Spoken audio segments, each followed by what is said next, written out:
অনেক দিন ধরে ইচ্ছে করছিল তাল দিয়ে একবার লুচিটা বানিয়ে ট্রাই করার। অবশ্য আমি তাল দিয়ে রুটি খেতে খুব একটা পছন্দ করি না। আমার মা ভীষণ ভালোবাসে তাল দিয়ে আটা মেখে আর তা দিয়ে রুটি বানিয়ে খেতে।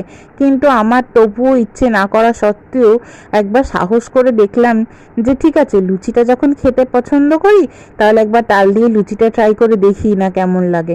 আর যদি ভালো লাগে তা বন্ধুদের সাথে অবশ্যই একবার শেয়ার করব।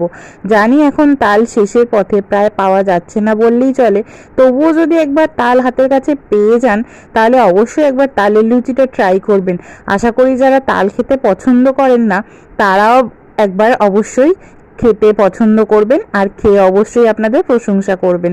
খুবই সহজ, যেভাবে আমরা ময়দা মাখি তাতে কিন্তু ময়দার মধ্যে আমি তালের পাল্পটা চেঁচে দিয়েছি আর সামান্য নুন আর একটু ময়ান দিয়ে সাদা তেল দিয়ে ময়দাটা মেখে এইভাবে ফুলকো ফুলকো লুচি বানিয়েছি। আপনারা ট্রাই করুন অবশ্যই।